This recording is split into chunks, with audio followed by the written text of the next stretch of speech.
നല്ല ബോസ് വേണമെന്ന് നമുക്ക് ജോബ് കുറേ കിട്ടും, എത്ര വേണമെങ്കിലും എപ്പോൾ വേണമെങ്കിലും. പക്ഷെ നല്ലൊരു ബോസ് വേണമെന്ന് പറഞ്ഞിട്ട് പ്രാർത്ഥന 1 മന്ത് + 1 വീക്ക് അത് സങ്കല്പെടുത്തിട്ട് നമ്മൾ കറക്റ്റായിട്ട് ഒരു ദൈവത്തിന് മനസ്സ് വിചാരിച്ച് പ്രാർത്ഥന രാവിലെയും വൈകിട്ടൊക്കെ പ്രാർത്ഥിച്ചുകൊണ്ട് എന്നിട്ട് ലാസ്റ്റ് ആ പ്രാർത്ഥന ഒരു മാസമൊക്കെ കഴിഞ്ഞിട്ട് കറക്റ്റായിട്ട് പെട്ടെന്ന് ഒരു സ്വപ്നദർശനം ഉണ്ടാവുകയാണ്. ഒരു തുണിക്കടയിൽ കയറി പോകുന്നു, എന്നിട്ട് നമ്മൾ ഒരു ഡ്രസ്സ് കാണിക്കാൻ പറഞ്ഞിട്ട് അവിടുത്തെ സ്റ്റാഫ് കുറേ ഉണ്ട്, ഒരു 8 ലേഡീസ് ഉണ്ട്.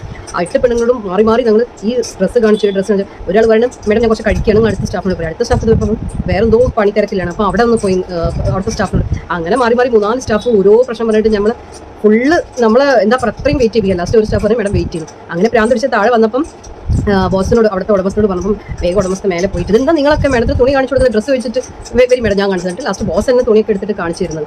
സ്റ്റാഫിനെ കുറച്ച് ഫ്രീഡം കൂടുതൽ കൊടുത്തു പോയി. അതാണ് ഇങ്ങനെ മേഡം എന്ന് വിചാരിക്കുന്നത്. ഈ പ്രപഞ്ചത്തിൽ ഈ നിയമം അങ്ങനെയാണെന്ന്. ബോസ് ഒരു സ്ഥാപനം ഉണ്ടെങ്കിൽ ബോസ് കുറച്ചെങ്കിലും സ്ട്രിക്റ്റ് ആവും, അല്ലെങ്കിൽ കൂടുതൽ സ്ട്രിക്റ്റ് ആവും, പക്ഷെ ഒരിക്കലും സ്റ്റാഫ് ഫ്രണ്ട്ലി ഉണ്ടാവില്ല. ദൈവം നമ്മൾക്ക് എന്താണ് സൂചന തരുന്നത്.